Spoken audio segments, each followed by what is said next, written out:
Oi, gente querida, gente amiga do canal Paz e Bem, da Pós TV 247, eu sou Carla Pavão. Nesse feriado, né, eu tive a oportunidade de retomar o contato com algumas atividades culturais. Fui a um espetáculo de balé, que foi muito legal, porque é uma companhia que é totalmente financiada por uma escola para pessoas que não têm condições de praticar o balé e os jovens dançaram divinamente. É uma escola técnica que as pessoas já saem de lá com DRT.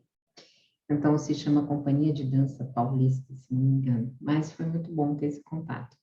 E é balé clássico. Mas, no domingo, eu tive a oportunidade de rever um jornalista amigo de longa data, não vou dizer o nome dele, né? Porque ele nem sabe que eu estou falando sobre isso.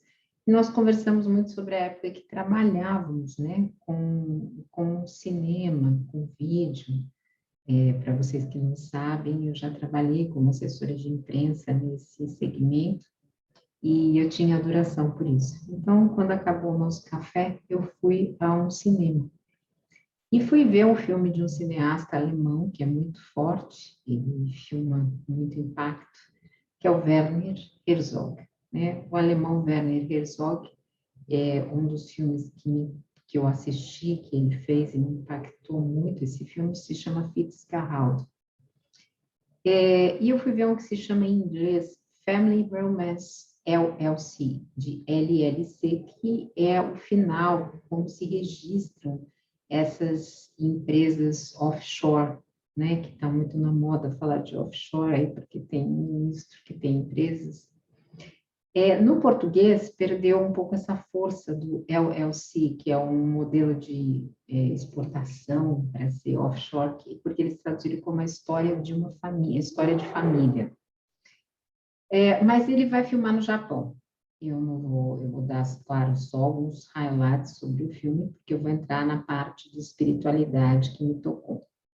Basicamente, é um Wish, né, que é um ator que ele acaba representando ele mesmo, ele tem essa empresa Family Romance, né, romance de família, e ele aluga atores para fingirem que são pessoas, para fazerem aquilo que as pessoas gostariam de ter em suas vidas. Por exemplo, ele mesmo passa a fazer que ele é o pai de uma menina que não conheceu o pai, porque a mãe a criou sozinha. Claro que aí já foi um soco no meu estômago, eu sou uma mãe solo, para quem não sabe. Inclusive, tinha conversado sobre esse tema, e aí esse ator começa a se fazer de pai dessa jovem adolescente. Mas tem outros tantos casos, eu não vou contar o filme para vocês, mas o que é importante? Eles têm várias referências no filme ao budismo e a outras formas de espiritualidade também, para nós aqui no canal, esse recorte que nós vamos olhar. E o recorte de que o filme ele vai falar sobre a solidão humana, né? O quanto nós estamos sós, muitas vezes, mesmo estando em família, e o quanto nós, nesta solidão, será que nós não contrataríamos uma empresa para fazer aquilo que sonhamos a vida inteira? Atores que façam isso, e em determinado momento se comenta sobre uma outra experiência que também mexeu muito comigo, das pessoas quererem sentir a experiência da morte. E diante desse mundo pandêmico que nós estamos vivendo, né, com mais de 5 milhões de mortos no mundo, no Brasil mais de 600 mil, então, esse é um filme que toca, até porque ele é um documentário ficcional, então, assim, ele tem muito pouco recurso técnico, propositalmente, o diretor, o Werner Herzog, ele faz tudo como se fosse filmado quase que de um celular, como se fosse uma filmagem amadora, também, talvez, querendo criticar toda essa futilidade das redes sociais, de tudo isso que a gente muitas vezes produz, né? Não sei se futilidade é a palavra certa, talvez seja uma comunicação muito forte, mas todas essas relações superficiais que se produzem, melhorei, né, gente? Que se produzem a partir das redes sociais e todo esse multiverso que nós vivemos agora, de vídeos, enfim, e todo esse relacionamento virtual diante da pandemia. Esse filme foi exibido em 2019 no Festival de Cannes. Então, ele não foi concebido num espírito de empatia, né? É uma interação do desejo humano que muitas vezes quer replicar relações que ele não pode controlar na própria vida, que nós não podemos controlar a nossa própria vida, né? Eu tive que ser mãe solo, eu não tive a opção de controle de poder ter um pai ao lado do meu filho. Então, e tem uma parte muito marcante que ele visita um hotel, não vou estragar o filme para quem for ver, mas é muito impactante ver como esse hotel é organizado. Então, é a sensação de que estou tão sozinha, existe um vazio tão grande dentro de mim, que a felicidade pode vir a qualquer custo, mesmo que seja contratando atores que desempenhem esses papéis de que eu gostaria de estar vivendo. Claro, o final fica muito em aberto, também não vou falar sobre isso nesse momento com vocês, mas isso, de certa forma, como os planos que são usados para mostrar os atores é, são muito próximos, né? Aquele plano que mostra o rosto o tempo inteiro, foi assim que o Werner Herzog preferiu filmar, e ele me lembrou uma aula que o rabino Alexandre Leone nos deu, no Filosofia Humanista, né, judaica, quem perdeu tem a playlist, vai lá ver, sobre Levinas. E aí eu consegui, na revista de teologia da editora Atena, gente, se eu não puser a referência, é só digitar no Google atenaeditora.com.br, vocês vão encontrar facilmente isso lá, tá bom? E obrigada para quem me lembrou disso, tá? Que às vezes na hora de pôr é muita correria, eu coloco aqui no canal, acho que 6 programas diferentes, então às vezes eu não tenho tempo porque eu trabalho, claro, eu tenho que me sustentar, ganhar minha vida, tá bom? Então, esse artigo que eu vou comentar com vocês, ele foi assinado por Anderson Mendes, da Universidade Católica de Pernambuco, mas me lembrou muito aquilo que o Rabino nos trouxe, né? Para quem não viu o vídeo sobre Levinas, o Levinas, ele é um filósofo, né? Ele se chama Emmanuel Levinas. Ele viveu de 1905 a 1995. E aqui ele vai falar um pouquinho sobre as repercussões psicológicas do evento de morrer. E aí no filme eu não estou considerando a morte como esta morte, por exemplo, no caso da pandemia, das pessoas que foram embora. Mas pode ser também uma morte, né? E eu estou falando neste contexto, aí é uma questão minha, não é de nenhum autor, esta morte emocional, esta morte psicológica. Então, esse texto, ele vai dizer das repercussões psicológicas do evento de morrer, né? Que estão ligadas, por exemplo, a medo, a angústia, muitas vezes.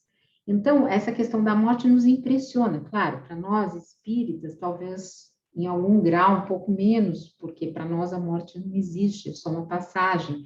Mas Levinas vai refletir, vai trazer uma reflexão aqui muito importante sobre a questão da finitude, da ética, a partir da ética da alteridade, que ele vai trabalhar muito bem isso.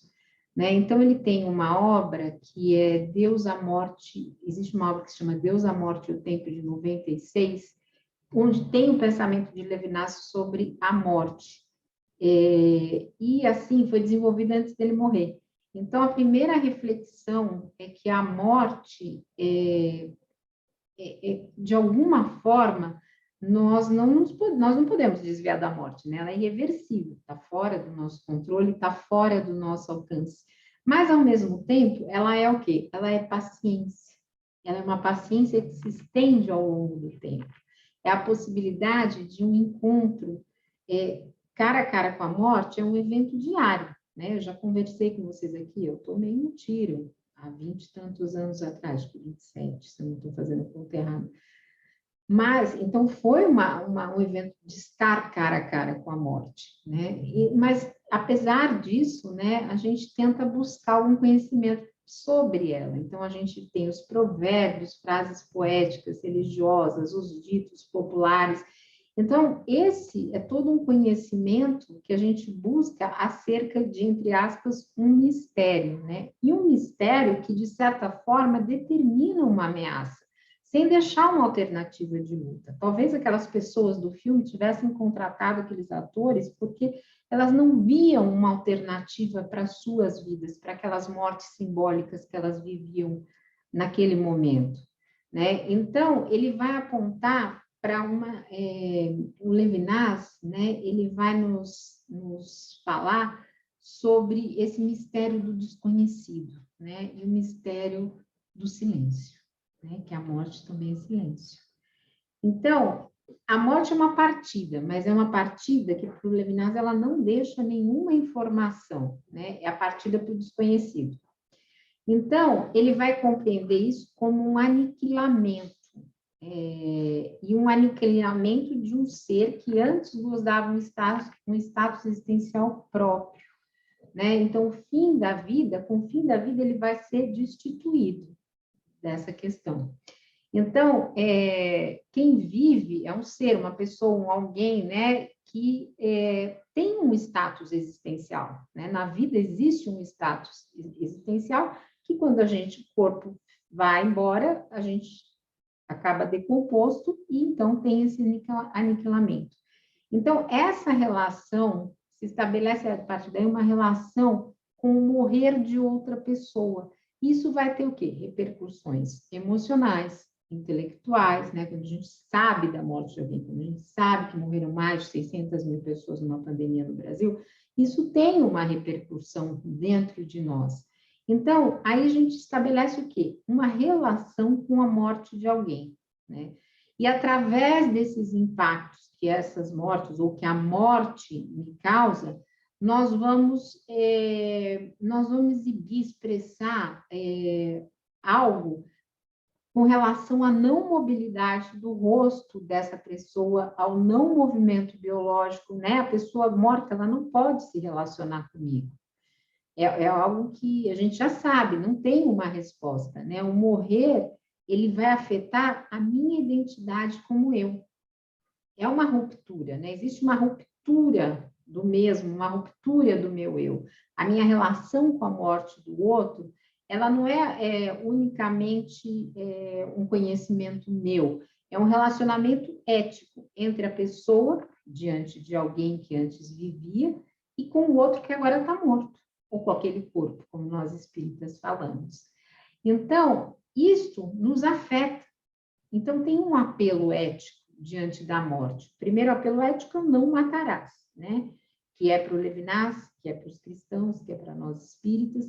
E o outro é não o deixe morrer sozinho, que talvez aí que esteja a questão também da pandemia, né? As pessoas, entre aspas, foram deixadas a morrerem sozinhos. E depois foram pela segunda vez deixadas a morrerem sozinhas quando não se cumpriam os rituais de funeral, os ritos funerários, porque não podia abrir o caixão, enfim. Então, foram várias mortes aí. Então, quando essa morte atinge a minha identidade, né, o Levinas, ele é um filósofo da ética, da alteridade, da responsabilidade por. Então, ele nos leva a pensar nesse rosto da pessoa que morreu, mas continua a falar comigo e pedindo que eu não a abandone no momento de luto. Então, essa angústia, né, do rosto de quem está diante da morte, ela não é só egoísmo, não é por egoísmo, na verdade, ela é solidão e medo dessa própria chegada. Então, tudo isso está dentro de uma estrutura social, né? O sentido dessa finitude é escarado diante da morte de outra pessoa, tem a sua relação ética, o seu envolvimento.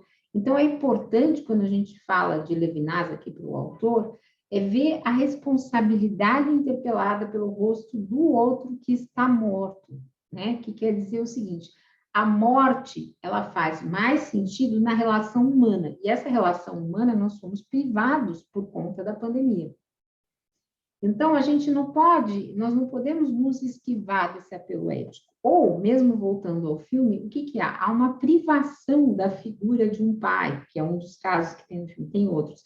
Então, quando a pessoa, a criança, né, e no caso eu tenho um filho vivendo isso, é privada dessa presença, ela também experiencia um luto, uma morte, ela pode experienciar, né, gente? Não é todo mundo igual. Um luto, uma morte. Então, muitas vezes, né, quando o rosto ali está imóvel na morte, quando é silenciada toda a expressão, né, facial do corpo, nem sempre, né, a comunicação se finda, porque ali tem um silêncio, né, aquele rosto, para o Levinas, ele foi submetido a um silêncio que afeta a nossa identidade, a dele, a emoção, mas que, entre aspas, continua falando até a morte, porque o silêncio também fala naquele momento. Né? E nós não pudemos, nesse tempo de Covid, também viver esses silêncios. Né? Então, é diante do rosto do outro que nós somos levados eticamente a renunciarmos o nosso egoísmo, o nosso individualismo, e cairmos, né, nessa realidade de responder pelo outro. Então, o Rabino Alexandre falou muito na época sobre o rosto do outro. Se você perdeu, vai lá.